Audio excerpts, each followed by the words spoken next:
Good afternoon and welcome to today's Lunch and Learn. I'm Grace Gallucci, Executive Director and Chief Executive Officer of the Northeast Ohio Area-Wide Coordinating Agency.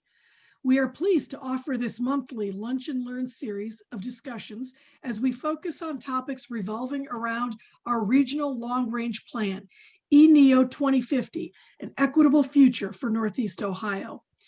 Through the critical lens of equity, our long-range plan is being developed with the framework to promote quality of life for all residents through integrating regional transportation, land use, housing, economic, and health impacts, and by increasing its resilience. The aim is to provide its citizens better access to quality employment and affordable housing through efficient, sustainable transportation choices. Today's discussion on attitudes and progress towards regionalism revolves around the idea that a region can only thrive if all communities work together towards the common good. We know all too well that vibrant communities should be cohesive and connected for the purpose of supporting economic development and enhancing the quality of life in Greater Cleveland. We see communities as the foundations of a dynamic, interconnected network that positions the region to thrive. At NEOSCC, we serve the city of Cleveland and the 5 counties comprised of municipalities and townships within Cuyahoga, Geauga, Lake, Lorain, and Medina counties. This covers 2.1 million people. Challenges we face together, such as access to clean water, supplies, education, jobs, housing, transportation choices, they all require regional solutions, and achieving a balance between local control and regional coordination is essential to building a stronger region. Working together, we can increase the efficiency and effectiveness of our local governments and create equitable options that bring together diverse stakeholders. It can help us build agreements on approaches to growth and development that reduce pollution and protect our natural resources for future generations. And even coordinating infrastructure such as roads and utilities can result in efficiencies that reduce costs and taxpayer burdens. Today's topics, attitudes and progress towards regionalism, will focus on what regionalism looks like around the country and here in Northeast Ohio. Local to regional government collaboration leading to effectively building a stronger region will be highlighted today, along with discussions on best practices to solve regional challenges. I'm really looking forward to this discussion today. Thank you for joining us. And now I'll turn the program over to your host, Gail Goddick from NEOSCC, who will introduce today's panelists. Gail? Thank you, Grace. And thank you to everyone for joining us today for today's Lunch and Learn on Attitudes and Progress Toward Regionalism. We're delighted to welcome our guest speakers, Meghan Rubado, Ph.D., and Hunter Morrison. So let me tell you a little bit about them. Meghan Rubado, Ph.D., is an assistant professor of public administration and city management in the Levin College of Urban Affairs at Cleveland State University, where she joined the faculty in 2016. She studies urban politics and local governance with particular interests in urban service provision, collaborative governance, and environmental policy. Her dissertation explored how and why local governments collaborate with one another for service provision.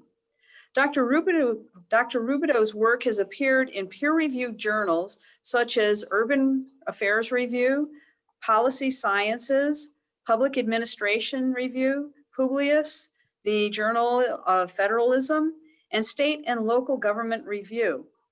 Her work has also appeared in edited volumes, including Legacy Cities, Continuity and Change Amid Decline and Revival, and the CQ Press Guide to Urban Politics and Policy in the United States. Her teaching interests include urban politics, public administration and policy, environmental politics, and quantitative research methods. She began her career in academia after working as a newspaper reporter in central New York, where she most recently covered Syracuse City Hall.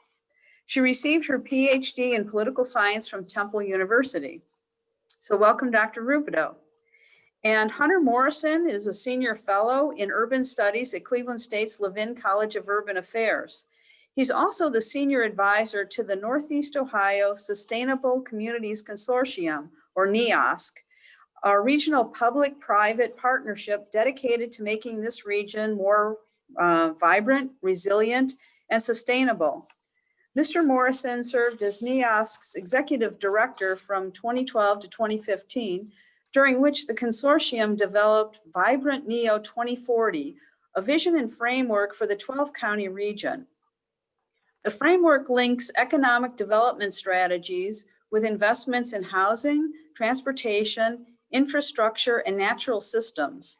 The Vibrant NEO initiative was funded by the Federal Partnership for Sustainable Communities, and that was an interagency partnership between the U.S. Department of Housing and Urban Development, the Department of Transportation, and the Environmental Protection Agency.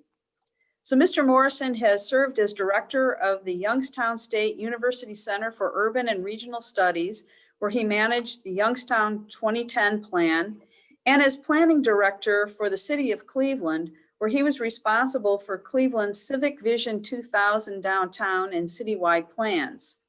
Both plans received APA National Planning Awards. He holds degrees in city planning and political science from Yale College, city planning from the Harvard Graduate School of Design, and business administration from Cleveland State University. So welcome, Hunter Morrison, too. So each panelist is going to give a presentation, and then we're going to pose some questions for a discussion. If anyone in the audience has a question, you can type it in the chat function or the Q&A section. And if we have time, we'll go to those questions too. So now I'll turn the program over to Dr. Rubado for the first presentation. Let me mute myself and advance the slide.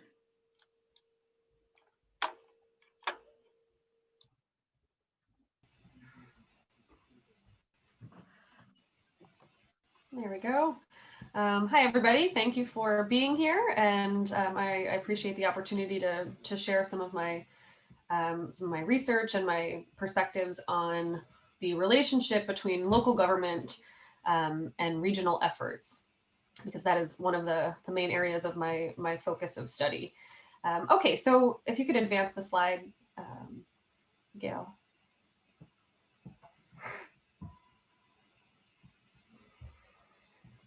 All right, so just a little, I'm just going to blow through a little bit of foundational stuff before I talk about some research that I'm doing in Northeast Ohio. We live in a particularly fragmented part of the country when it comes to local government. Thinking about local government fragmentation being driven by all the different types of local governments that we have, municipalities, townships, counties, and of course, special districts like NEOSCC. So in Northeast Ohio, I think that there's a tendency to think that our level of fragmentation is somehow extraordinary. And if you advance the slide, Gail, so here's Ohio, right? And there are a lot of municipalities in Ohio. But what I would note is that this is very common to the Northeast and Midwest, right? So we are a fragmented region, but we are not uniquely fragmented. Pennsylvania and New York have similar fragmentation levels when it comes to municipal government, and in fact, have somewhat higher levels of fragmentation when it comes to having lots and lots of special districts. So this context of being highly politically fragmented, lots and lots of local governments providing services to their constituencies.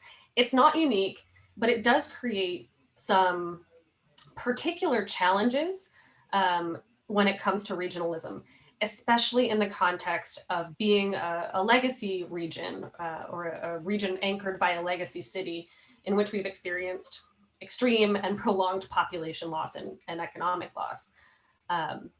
And so that's where I'm going to be heading here when it comes to thinking through how our fragmentation and the politics related to that fragmentation impact equity at regional scale. If you could advance the slide, please. Yeah. Okay, so how does this work, right? We have all of these local governments providing distinct service packages in exchange for tax packages that residents and property owners pay, and people who shop in the municipalities and whatever, right? We have all these tax revenues, and then we have these unique tax and spend packages offered by all these distinct municipal governments. And those municipal governments are doing some of the most incredibly important day-to-day service provision that we can imagine, right? Local governments are it would be my argument, are providing the most essential services that affect our day-to-day quality of life. And so while there's a lot of attention on state level politics and particularly national politics, these local politics are really the ones driving quality of life experiences and disparity in those experiences for people across boundaries. And so what we see in highly fragmented regions is there's more of an ability for populations to become segregated across boundaries, and for therefore the tax and spend packages offered within these unique municipalities to be very disparate. So when you cross a boundary, often you notice a really clear change in the quality of the roads and the lighting and the parks. It's palpable, right? Like you can see it and you can feel it when you cross boundaries in any fragmented region, but certainly here. Okay, so why is this the case? Well, in the context of Ohio and lots of other states in the Northeast and Midwest, we have fairly strong home rule traditions and law. So local governments have a fair amount of authority to decide their own policy. And while local governments remain creatures of the state, right, they don't have the same level of legal standing that states do.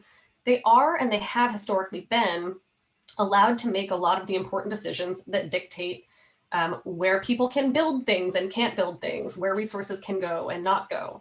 And because of this, the sort of sorting that I'm talking about here of people between localities has been really fairly extreme in these Northeast Midwest legacy region contexts. That land use that we see local governments in charge of, it's not a free market process, right? Local governments are making intentional choices about where things can go and where not, with the intention of protecting their tax base. And while it's not, right, that's a good thing, right? Like we want local governments to, the point of local government is that it is close to the voter, right? It's close to the constituent. It knows what the constituent wants and it responds. Like we want responsive government, and that's what local government affords us. But sometimes there are some really serious downsides to that, right? When local government is responding to local constituency preferences for higher income residents by boxing out lower income residents, right? That happens through land use, decision making, zoning law and such. And it means that people have sorted dramatically and are experiencing dramatic differences in quality of life across these boundaries. Okay, so on to the next slide, please. All right, so this is just obviously Cuyahoga County, but we see just visually here, this is horizontal fragmentation, the fragmentation of municipal and general purpose governments within a single county. Highly, highly fragmented here, but again, not unique. This is a very common level of horizontal fragmentation in our part of the country. And the next slide. Okay, so I just want to note, there are some advantages of this level of fragmentation that have been, that I have found in my research on local government service provision and that others have found. Some advantages include efficiency, because when you have highly fragmented regions, local governments compete with one another for taxpayers, for tax base. And when you have that, local governments will try to do things as efficiently as possible. And we have seen this occur in the context of highly fragmented regions under conditions of fiscal stress. They will work with each other, right? They'll create interlocal agreements to provide services more efficiently, to capture economies of scale. They'll do that without government intervention because it benefits them, right? So there's a clear economic incentive for for them to collaborate with their neighbors and on service provision to be efficient, and they do it. That's across the board throughout Northeast Ohio. Almost all local governments are regularly engaging in collaboration with their neighbors to provide services. They're also, as I noted, more responsive because they know their constituency better. But some disadvantages of this are the sorting that I noted. We have seen over time in highly fragmented regions, while we used to have central cities that were very economically and racially diverse, right? Lots of rich people lived in the central city. Lots of middle income people of all races lived in the central city, or in the Northeast Ohio context. It's largely, we're talking about white and Black as being the dominant racial groups in the region. But there were lots of both of those groups across socioeconomic conditions in the central cities. And what we have seen over time, driven by federal, state, and local policy choices, is that in fragmented regions, we have seen white flight and continuing sorting of people into these municipal governments where effectively, right, people can be in sort of homogenous communities where they have similar preferences for how their tax resources are spent, and they can protect those resources, right? They have sort of, if you think about the boundary of a municipality, right, it's like a picket fence around that municipality. If we think of exurban communities that have more resources, right, they can protect those resources. And it's not necessarily a nefarious or there's nothing bad about that, but the result is in a region with declining population and economic decline over time, is that the central city gets hollowed out. The inner ring suburbs, many of them, also get hollowed out and become increasingly lower income and lesser resourced. That makes it extremely difficult to sustain legacy infrastructure, these huge infrastructure systems built for way more people than are in the central city now, with way fewer resources. And of course, the people who are able to move to these more advantaged communities, they're a certain type of person, and not everybody can participate in the sorting. And what that means is that the people who are left in the central city and some of the inner ring suburbs tend to be Black and of lower economic means. So not everybody can participate in the sorting process, and that means it's sort of a vicious circle here, right? We see mostly white, middle, and upper income people driving the sorting process, and it having disproportionately negative impacts on the people who are not actively sorting themselves. Okay, so the next slide, please. And I just want to wrap up by noting, right? So in some of the really cool current research, the impacts of this ramp up in sorting that we've seen across fragmented regions. So this slide is from some images from a book called Segregation by Design. It's a political scientist named Jessica Traunstein out of UC Merced in California. So she did this study of Camden and its suburbs. And Cherry Hill is a suburb of Camden, New Jersey. And what you see here on the left is a 1970s depiction of neighborhood level racial demographics. It's particularly right now, we're looking at the percent of that neighborhood that was Black. And you can see the dark Black lining around Camden, right? Camden in 1970 had dominant white neighborhoods that were on average wealthier than most of the Black neighborhoods. It's not that there wasn't segregation in 1970. It's just that it was mostly within municipal boundaries, right? There were segregated neighborhoods, but that meant that the central city had more resources. When we think about the economics of it, right? There were more wealthy people living in Camden. And what's happened now is that most of those people with resources who were largely, or at least disproportionately white, have left the city to what we see on the right, which is modern day Camden, which is extremely majority Black.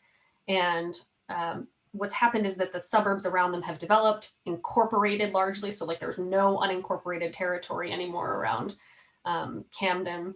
Have all these municipal governments that are pretty homogenous and more resourced. And so it's created this this really dicey, tricky political problem in legacy regions. If you could advance to the last slide. And so this is my last point. In Northeast Ohio, some of the newer research that I've been working on has been looking at the ways in which local governments in Northeast Ohio, again, this is just Cuyahoga County, but the study that I've been working on is looking at the counties around it as well. We see these local governments engaged in interlocal collaboration. They work with their neighbors, but typically they're working with their neighbors that are like them. So if you think about, I don't know, Orange and its neighbors, right? Orange might create a partnership with what's around there, Highland Hills, Beechwood, but it's unlikely to partner with closer in suburbs. And so what we see is there's really tricky political problem of getting exurban communities to be, which have disproportionate levels of wealth and resource that would be required to support regional sustainability, but they are disengaged in the regional planning process. So when we've had important regional planning efforts like Vibrant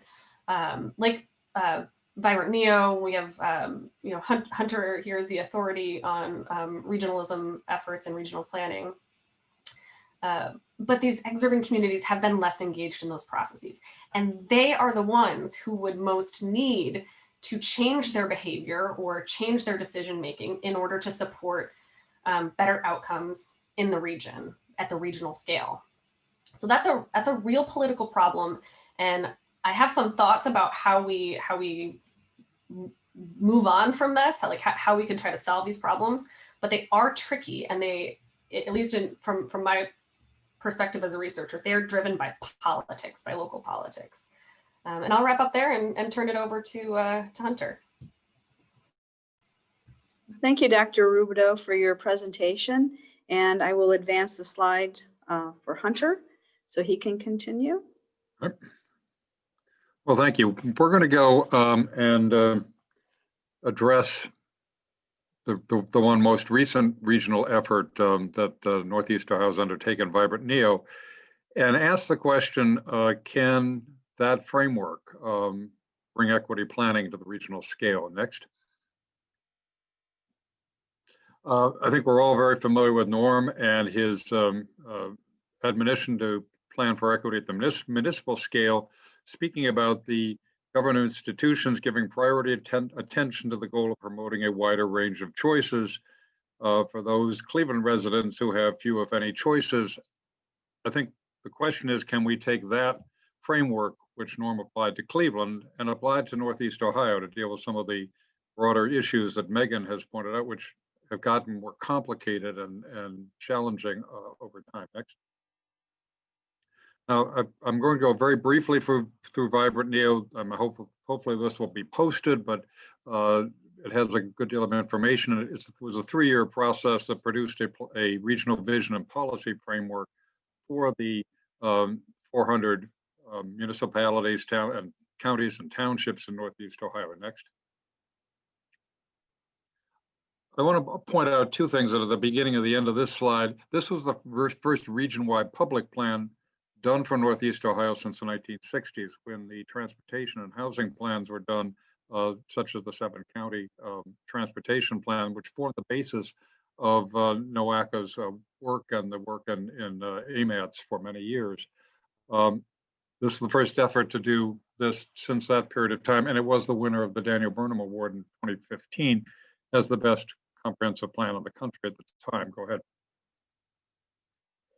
It's a vision, it's not a plan, it's an aspirational, a shared vision built on objective findings and a lot of community engagement to get values into the table. Next. Now, while Vibrant Neo doesn't deal specifically with the issue of equity, it was funded by HUD and Department of Transportation and EPA to deal with transportation, housing, and the environment.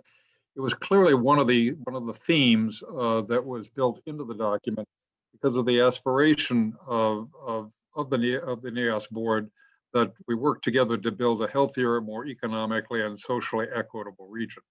So Well, equity is not a dominant feature. It was built into this, and there are elements that I just want to point out in this document that we can use today to frame up new long-range plans and a revision of the Vibrant NEO work to more explicitly deal with regional equity. The overall recommendation was that we ought to focus our region on livability for all. And that's a term that AARP uses, but it's a really powerful term about what's livability mean and for whom.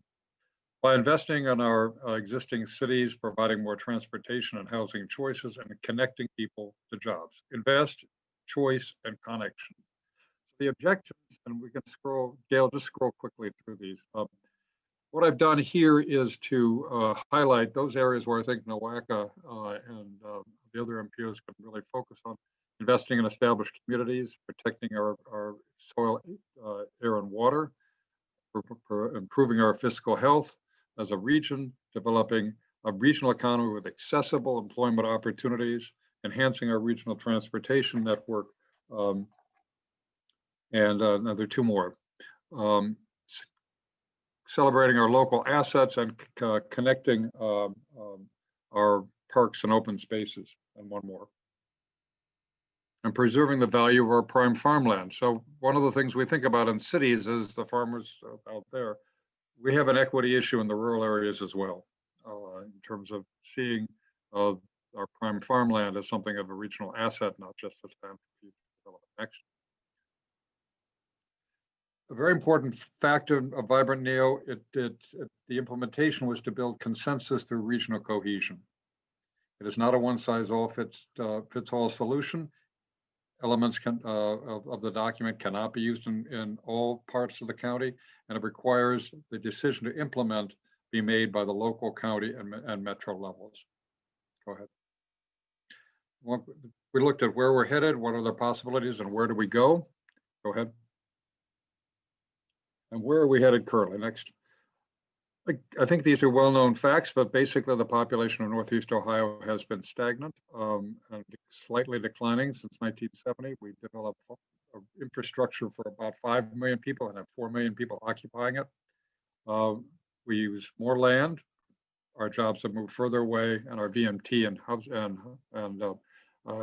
housing and transportation costs have grown. Next.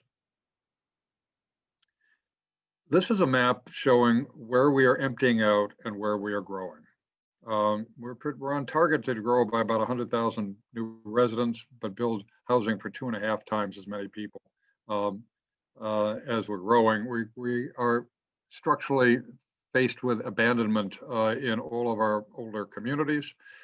These are also the environmental justice areas that NOACA is focusing on. So you've got a very interesting and important dynamic that the areas emptying are also supposed to be the environmental justice areas. How do you structure reinvestment to be fair, but also to be profitable for the communities, to put tax base back into the coffers of the communities that are in fact suffering from the abandonment? Go ahead.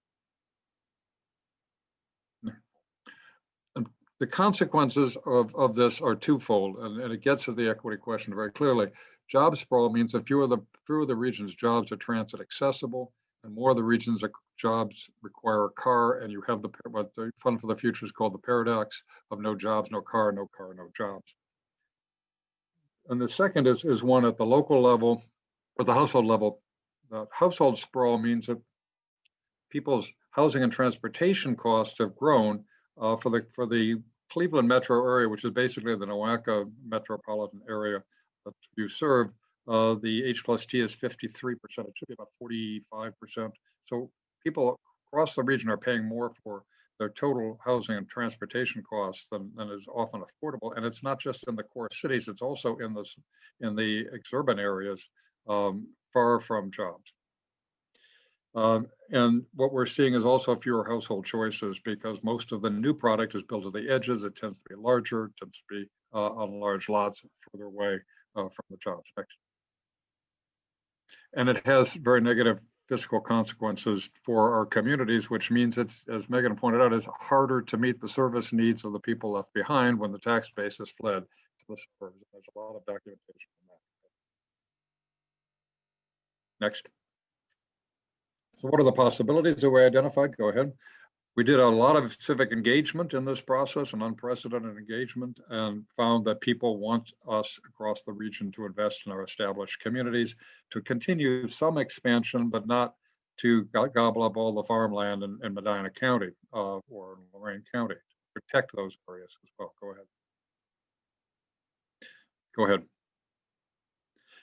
So I want to focus on two aspects of the modeling we did, the trend and the do things differently. The trend basically takes the population numbers that are official from the state of Ohio and looks at where we're headed in terms of development patterns and demographic patterns. And doing things differently means focusing more on the established communities. Go ahead. Go ahead. And go ahead. So what I want to do is point out on the results, and suggest you go back into the document to take a closer look that basically by doing things differently, by building more housing in the core cities, or reduce our abandonment substantially. We develop land on our existing developed areas, not continue to expand. Go ahead. Next. Next. Okay. So again, I would draw your attention to, in terms of what NEOSCC as an MPO deals with, VMTs, impervious cover, percentage of people living near transit growing from 25 to 35%, the percentage of jobs near transit from 40 to 50%. But by concentrating our efforts on our established communities, the fiscal analysis suggests that we have an important swing. We across the region can see much healthier balance sheets in our local governments. Go ahead. Where do we want to go? These are the key principles of our shared vision: strengthen and invest in our established communities, develop a wide range of neighborhood and housing place types, offer better connected transportation and more of it, protect our farmland and preserve the character of our rural communities, and collaborate across sectors. Go ahead. How can we get there? Well, we need to focus on those four things: strengthening the established communities, increasing our transportation choices, protecting our natural resources, and promoting collaboration. Go ahead. So strengthening established communities, again, these are the areas that are emptying out in the darker colors, and we've scaled them as asset risks areas, which means there really are serious abandonment patterns, and strategic investment areas. Many of our inner ring suburbs have areas that are weakening. Can we strengthen those? And then areas that are at the edges of our community, of our region, that are growing. Go ahead. These are the sorts of investments across the region that we suggested the region focus on. Investments in our established communities, dealing also with brownfields at a regional level. Go ahead. Increasing our transportation choices, which fits very centrally into NEOSCC's work and NEOSCC's long-range planning.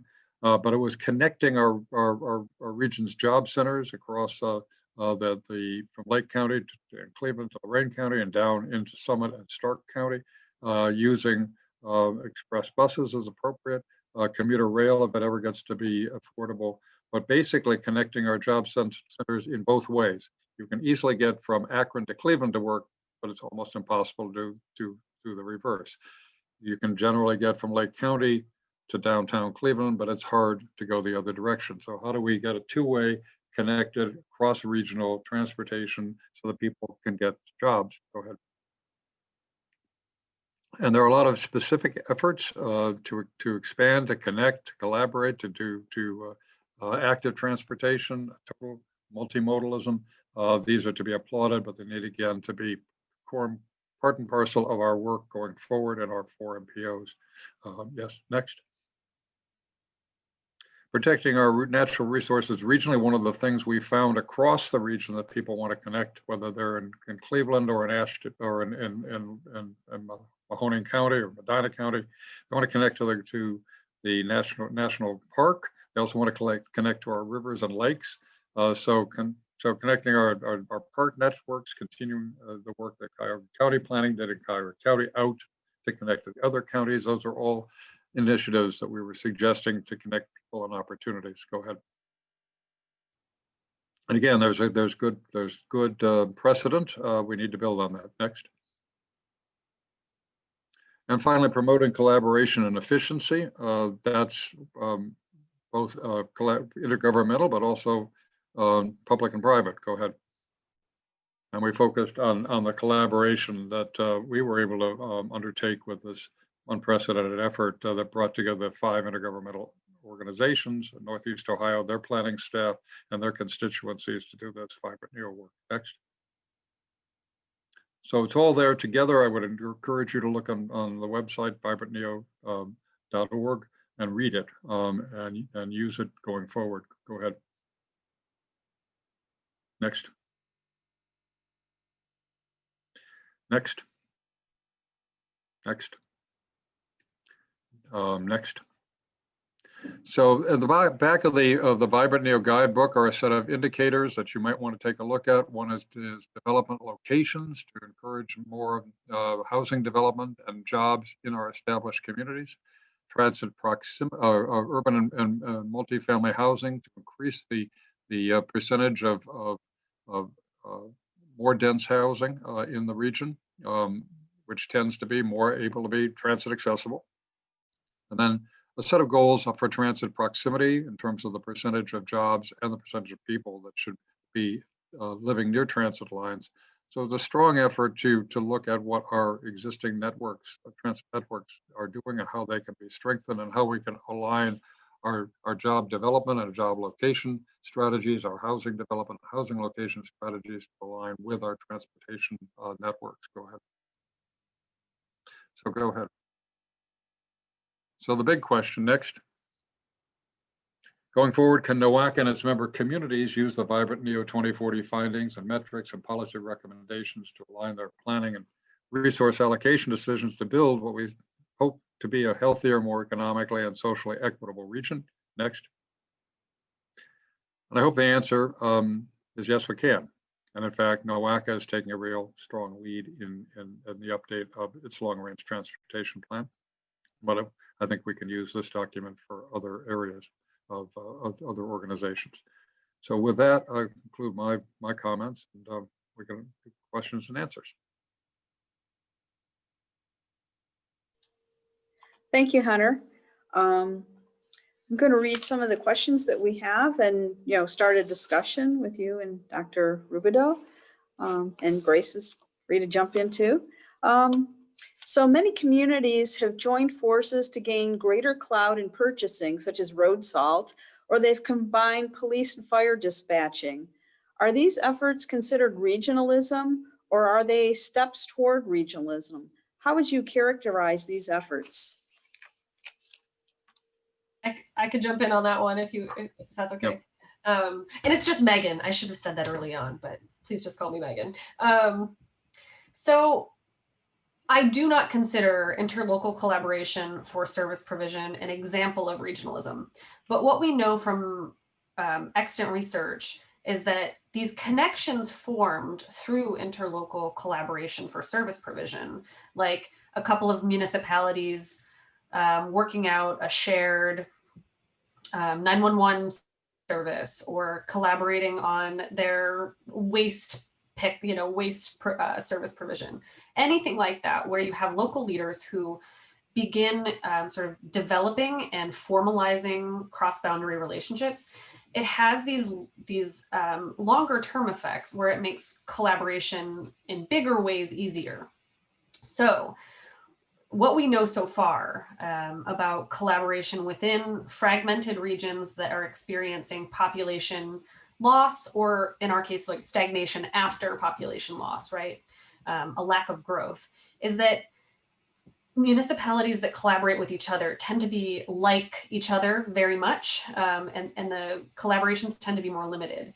So what would be promising is if we could get more sort of bigger scale interlocal collaboration for services that connect dissimilar municipalities and create those sorts of connections that could be leveraged to tie exurban and middle, or sort of middle suburbs and inner suburbs and the central city right, where these connections would be formed and developed over time such that everybody, right, all of these municipalities want to support and prioritize supporting regional scale goals. Because right now, mostly what we see is that those kinds of connections don't exist yet. Well, I would agree with Megan that local collaboration is sort of is regionalism with training wheels. It teaches you how to collaborate and builds those relationships, because collaboration is a learned skill, and the way to learn it is to do it.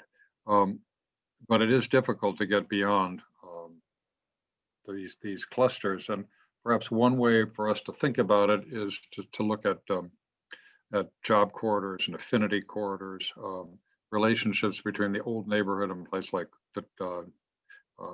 Ohio City and the dispersal of population out to the west.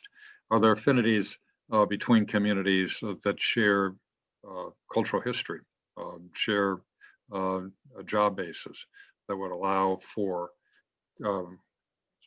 sub-regional collaboration to take place? But it is difficult in a region as fragmented as this. The role of metropolitan planning organizations is very important because they are frameworks for inter-county collaboration that by and large reference a metropolitan economy. So the role that MPOs can play in fostering collaboration is very, very important. And I think NEOSCC has really taken a lead in understanding that and promoting that. Okay. Any other discussion? Okay. Let me ask another question. I've read some things in the newspaper, and it seems as if some people, like especially local officials, whether they live in a city or suburb, are fearful that they may lose their autonomy or their decision-making power if they merge with other municipalities. And this may be especially true for minorities who want to safeguard their hard-won power. So how would you respond to those fears? You want me to go first, Hunter?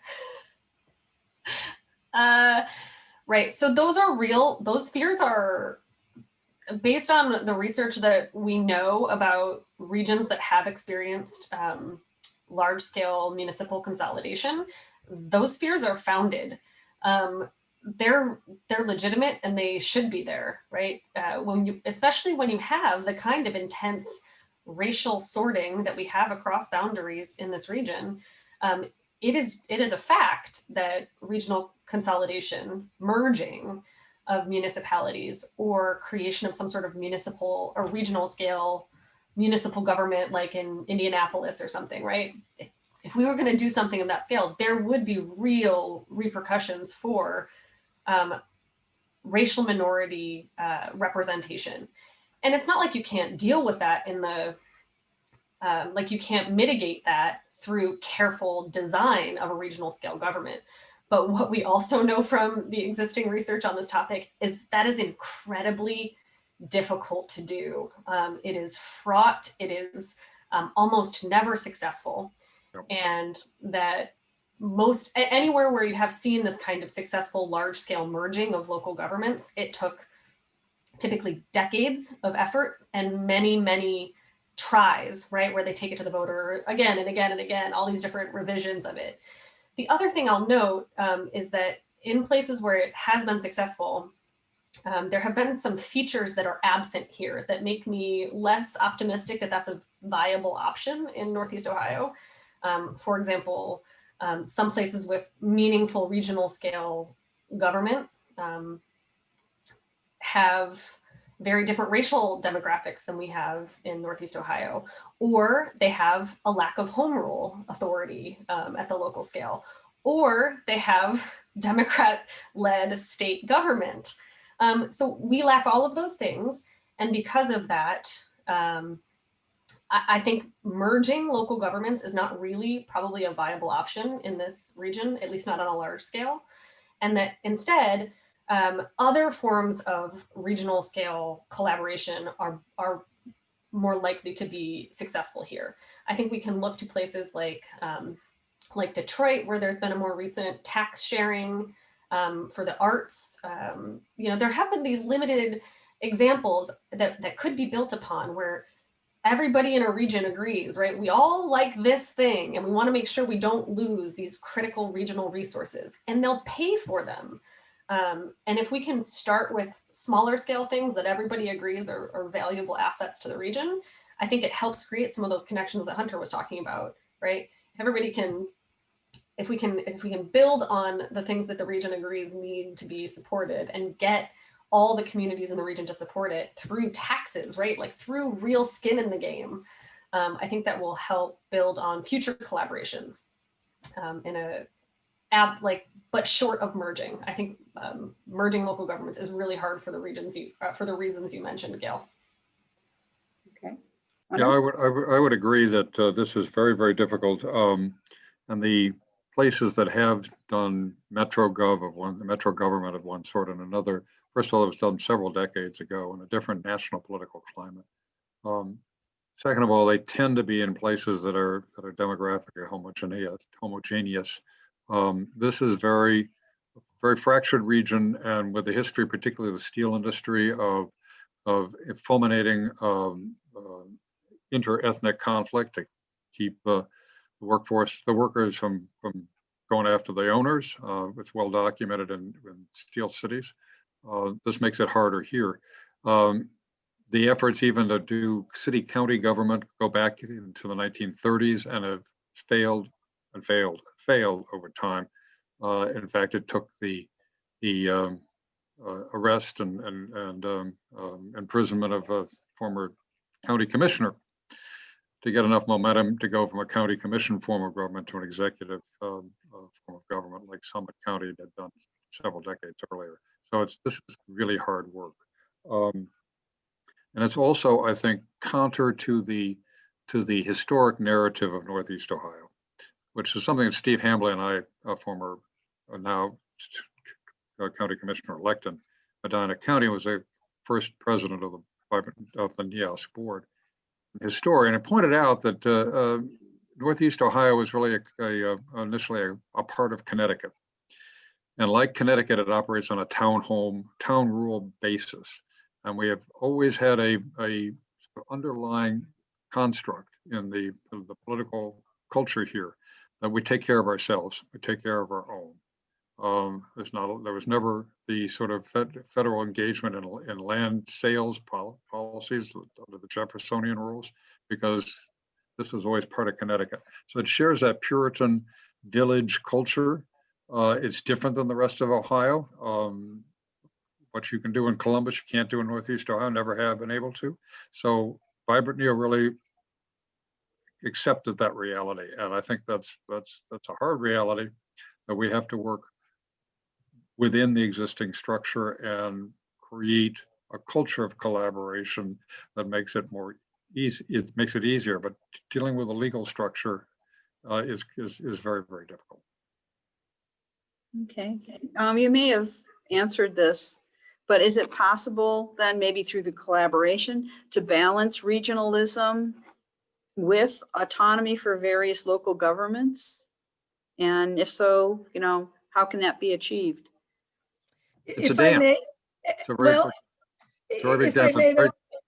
I'm going to give NOACA as the example. I mean, I think that's a perfect example, which is a metropolitan planning organization, the structure created by Congress in the 60s after some serious issues having been raised about how the DOTs and Federal Highway worked to build the highway system through communities without consultation in earnest with the local governments. And so here we have local government officials. We have a body of 47 local government officials, and they work collectively to represent the region, but each one of them also represents their individual communities. So looking at the NOACA board and how they have really worked hard to be able to wear those two hats, looking out for the benefit of the region as well as the benefit of their own communities, and looking at it as a win-win type of approach. So, I commend my board members. I think the NEOSCC board should be looked at as an example of how regionalism can really work. Again, it's not that we have jurisdiction over the locals, but we collaborate in a way that's effective based on the work that we do. Okay, Hunter, you were going to say something? Only that and Grace is absolutely correct. It is a dance where people are both local officials that need to look after the interests of their local communities and are operating and collaborating at a regional scale. And again, I think it's a learned art, and our MPOs and councils of governments are the framework within which we can have those discussions within and then hopefully between these organizations on things that matter, as Grace knows from this debate years ago on the turnpike. It brought everybody together along the turnpike to work on that project. But the MPOs form a very important collaborative framework. But to Hunter's, I think what he was going to say is it's very difficult to do that, or almost impossible to do that. And recognizing the work that the MPO does is focused around transportation and certainly has to integrate, as I mentioned earlier, land use, housing, economic development into the work that it's done.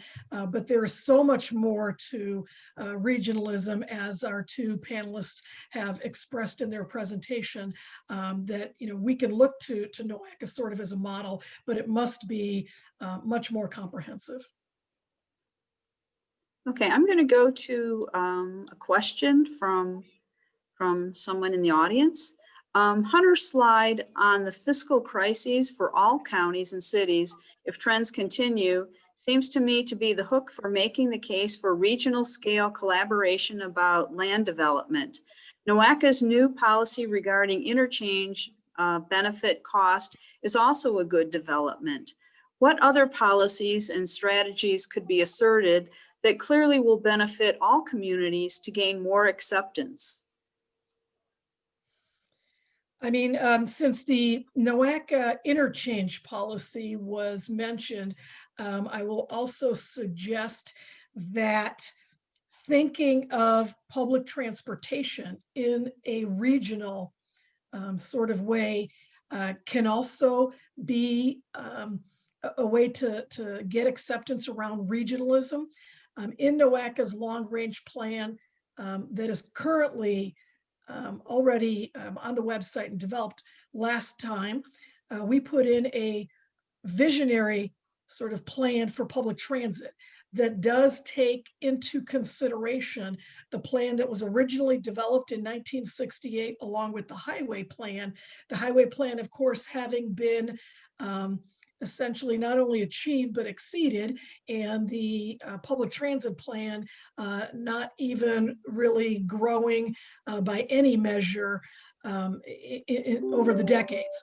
And thinking of that, we put together this visionary plan that has public transit sort of aligning with those highway corridors in order to be able to suggest that both public transit and highways are critical to access for the entire region, and that public transit is something that benefits the entire region and not just a particular footprint.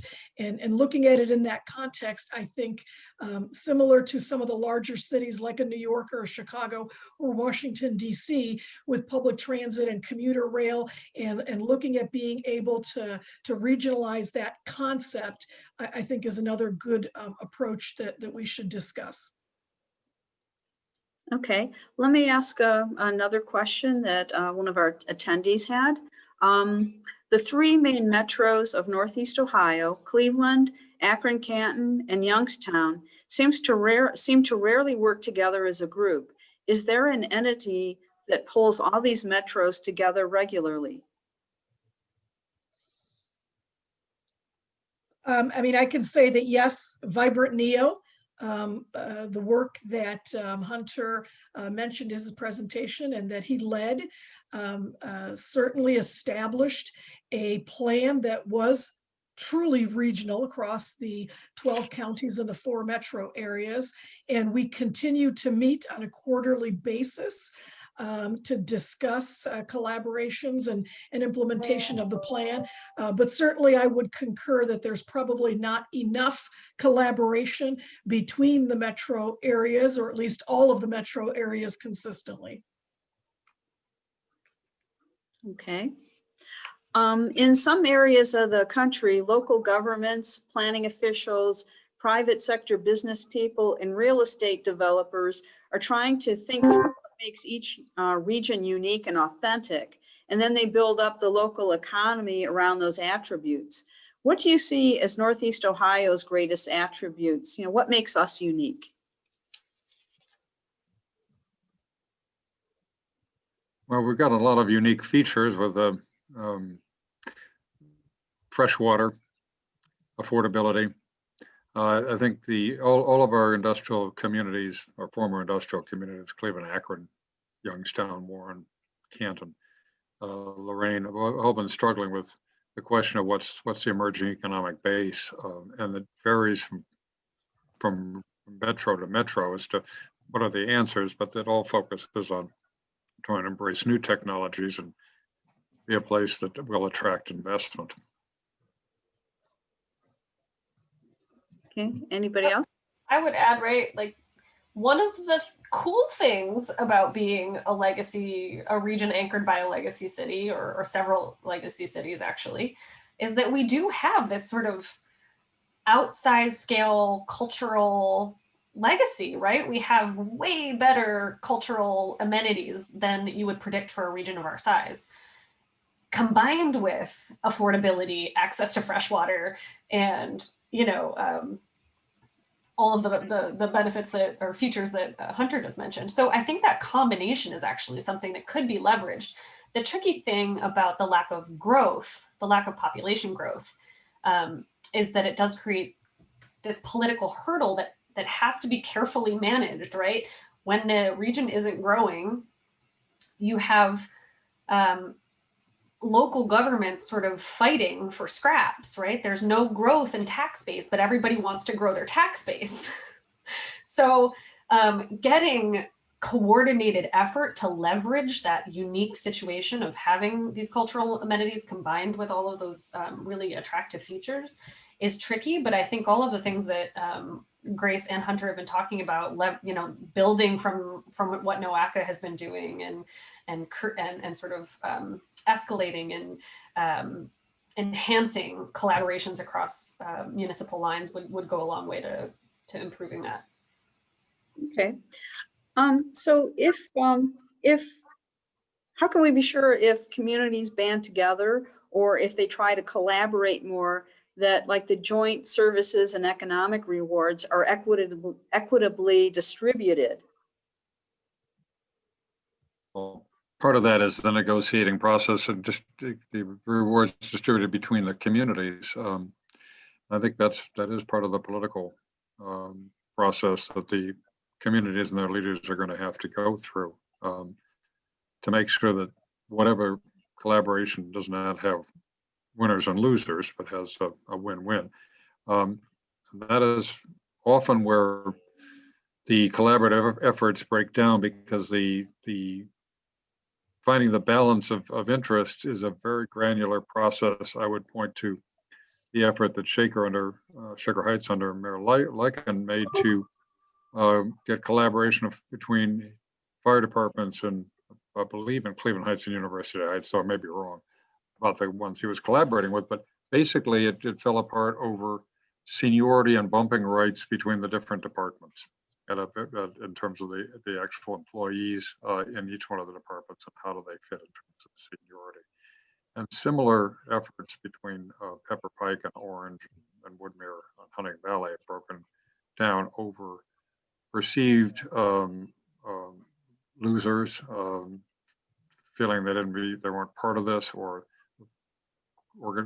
constituents not wanting to share the wealth. These are very it often breaks down at a very, very granular level. Makes one a little skeptical about whether these things are possible. And I would just add quickly, if I can, right, that someone just put this in the Q&A box, which is a really good point, right? When municipal leadership agrees on a goal, like the Mahoning River dam removal and cleanup efforts, right, and developing that corridor, right, you can get incredibly effective and right, like effectual, right, where it really affects change. You can get collaboration that does that when everybody agrees, and the scale and the sort of importance of the goal is prioritized and clear. And so I think we can, right, when those things happen, when those but it's sort of right now, right, it's like a unicorn, right? Every once in a while that seems to happen where a bunch of municipal leaders agree on a goal, they all prioritize it, it's all super important to them, and they'll come together and work towards a common goal. And environmental outcomes tend to be one of the things where that's easier, or not easier, but like where it's easier to get to that level of agreement. Economic stuff is harder, and the outcomes are harder to see, right? And so you do tend to get this, like what Hunter was talking about, people sort of it falling apart over perceived imbalances in benefits. And that's tough. That's really tough to navigate in a lot of areas. So again, I think it's related to sort of building on successes. And when we have things like the Mahoning River revitalization plan working out, you would hope that might lead to collaboration in other areas among those municipalities. To your point, Megan, it is this is, for those who don't know, the Mahoning River was aligned with steel mills who all put something called low head dams in the Mahoning River to make cooling ponds. These have blocked the navigation on the river, blocked the cleanup of the river. It was a huge expense when it was going to be done centrally by the Corps of Engineers, very unaffordable. But the local governments along the river, led and convened by the Port Authority and the MPO Eastgate, brought the mayors together and developed a process by which they individually could work on the removal of the dam in their community in an orderly way that led to a broad benefit. But each community took responsibility for its piece of the puzzle and had clear benefits. So that cost benefit ratio is important, but the other thing is that it has improved the dynamics of the collaboration between these mayors, about 7 or 8 mayors along the river that heretofore hadn't had something to work on together. So finding something to work on together that each one of their constituencies benefit from is one of the keys to success we can draw from that lesson. This has really been a great discussion, but unfortunately we're after 1 o'clock. We've kind of run over. So we need to wrap up, which I'm really sorry to do because there are more questions from the audience and more questions that I would have had. But I am going to thank both of you, Meg and Hunter, for your great presentations and the great conversation. And I want to give a plug for our next Lunch and Learn. It will be on January 28th, and it is on Crosstalk, Engineer Speak, and Planner Speak for better understanding and collaboration. So if we get them talking, maybe they can then get toward regionalism. And the audience, you can register for that on Eventbrite. So until then, take care and stay healthy, and happy holidays to everyone, and plan on. Thank you, Jill. Thank you very much, and thank you for participating, Hunter and Megan. This was terrific. Thank you. Thanks, everybody.